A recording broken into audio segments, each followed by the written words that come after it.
Hey, we are at the Data and AI Summit at the Moscone Center in San Francisco, and I am with Richard, Director Marketing in charge of the AIBI at Databricks. That's correct. How are you doing? I'm doing good, just tired. It's been a long day and like an even longer 6 weeks run up to this thing. It's crazy working in marketing when you put on a summit like this. It's nuts. Yeah, that's crazy. I think we have more than 20,000 people. I believe that is the case, yeah, and even more like virtual as well. Yeah, it's just insane. Yeah. And I'm pretty sure you're super pumped because of all the innovations and features we are releasing. Yep. Like this week at the Data and AI Summit. So can you tell us more about the Genie part? Like what are the most exciting features we're going to be releasing? Yeah, so AIBI Genie actually was announced last summit. So it's been out there for a while now and been in preview for a while.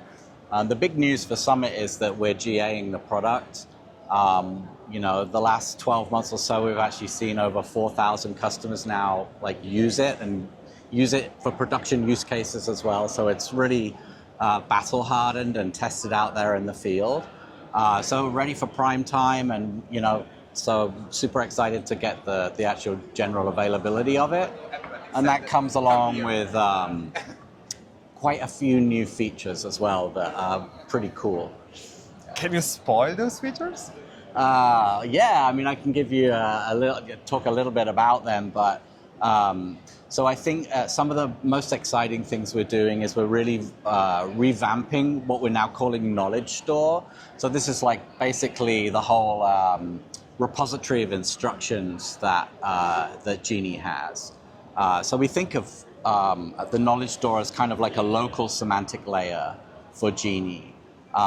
So how Genie learns, typically it starts off by learning everything in Unity Catalog.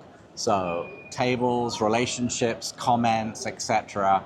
But then when you actually build your Genie space, as people start asking questions, you always need to add new semantics, add new examples, things you couldn't possibly think of before, when you originally created the space. So the Knowledge Store is a way for admins of the Genie spaces to actually do that directly inside the Genie space. So for example, they can add and amend their own comments on top of the comments that are in Unity Catalog. They can declare joins. They can add new SQL examples for Genie to learn from and stuff. And synonyms as well. And synonyms and all of that. And then what you'll be able to actually do as well is publish that back into Unity Catalog. So then that knowledge is captured centrally and can be used across in other Genie spaces and other applications and dashboards and so on. Yeah, in other words, you did simplify the handling of all the metadata, rather than having to do it, for example, in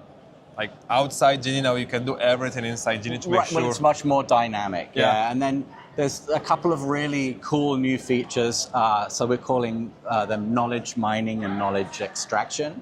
So knowledge extraction is really how Genie learns from a business user asking questions in the moment, in real time. So let's say a business user said, show me revenue for my platinum customers.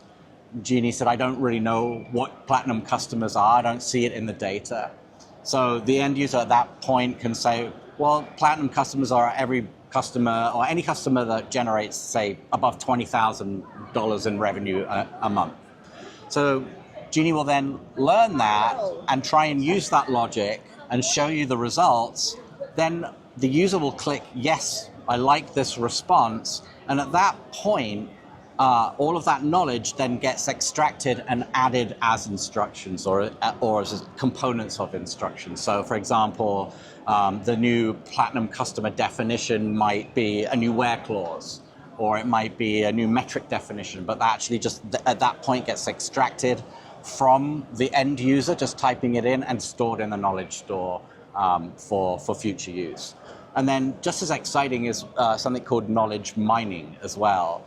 And so knowledge mining is you might log into, or the admin logs into a Genie space one morning and is basically given a hey, I intercepted 5 queries on the same tables that this space is built on last night. So maybe a data scientist is querying those tables, or some other BI reports are executing queries on those tables. And it'll say, do you want to learn these? Do you want to add these new queries to the knowledge store? So you can, at that point, the admin can go through and inspect them and click yes, yes, accept, or reject. So it's just a much more dynamic way of building Genie's semantic model on the fly. Yeah, that's amazing. It's like a lot of exciting announcement. Yeah. And what about UC metrics? Oh yeah, so we're also supporting UC metrics now in Genie and on dashboards as well. And semantic layers and metric stores have been around for a while, but really it's all about giving end users trusted answers. So inside any metric view, you can have very complex SQL definitions stored inside that metric view, and then you just add Genie or dashboards on top of that metric view. And then it's just a simple query of, give me the revenue metric, and that's all that Genie needs to know about. And then behind the scenes, that metric definition is translated and the query is run and the results come back as trusted answers to Genie. Yeah, it's very interesting because you will make sure that you have this hub where you can capture all the KPI to make sure that everyone is aligned and everyone is using the same, exactly, let's say, like values or computation, because sometimes two teams can have different way of computing the same metric, which can cause some issues because you have different values for the same thing. Yeah, I mean, they're not new, like, metric views. Semantic layers have been around since I started in BI, which is nearly 30 years ago now. And the concept was always, you don't want people arguing about the numbers in a meeting, you want the numbers to match up, But I think one of the things that we're doing really at Databricks that's unique is actually building those semantics into Unity Catalog. So it's not just about the BI tools, it's about notebooks or ad hoc SQL queries, or maybe it's something like Tableau or Power BI. They're all going to get the same numbers coming back because they're all sitting on top of a centralized semantic layer, which is inside of Unity Catalog. And I also heard that you have a new release regarding a consumer role in Genie.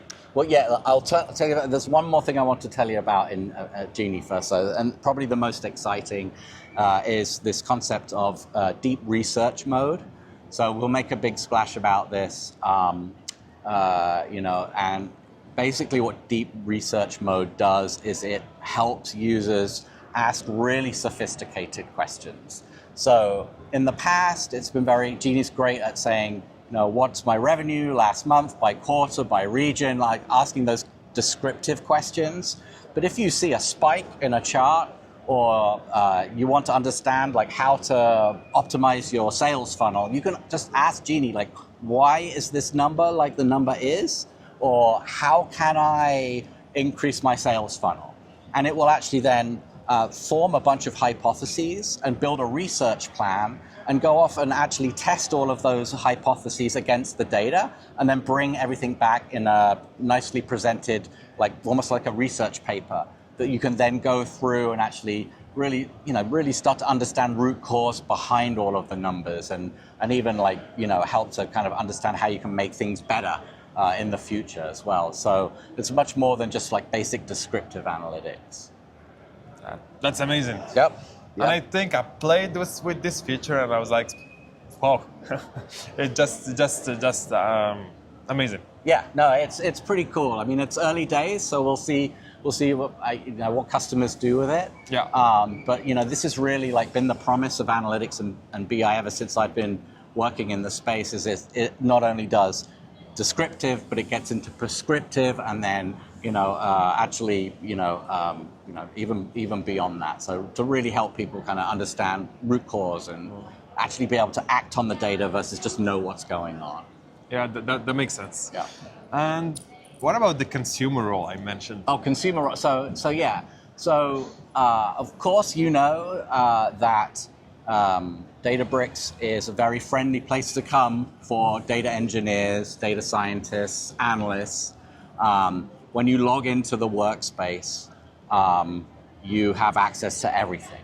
But now that we have tools like AIBI, which are really designed for business people, non-technical users to use to make decisions, we have to get those Genie spaces and those dashboards to those end users. They do not want to come to the Databricks workspace. It is very complicated and overwhelming, and they'll probably log in once and then never come there again. So consumer entitlement is really a new workspace entitlement that you can give to any user or group. And when they log in, they'll see a very, very simplified view of the workspace where they can have access to dashboards, Genie spaces, and then pre-built Databricks apps. And they can just have read-only access, and they can find them, use those particular assets, and get on with their job.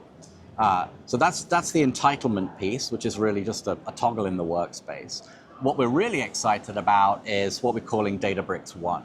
Databricks One is the actual user experience itself. It looks nothing like the Databricks workspace. It's a beautiful, highly designed UI that has all of the complexity taken away, and it's just very much designed to give a user exactly what they need to answer the questions and get their job done.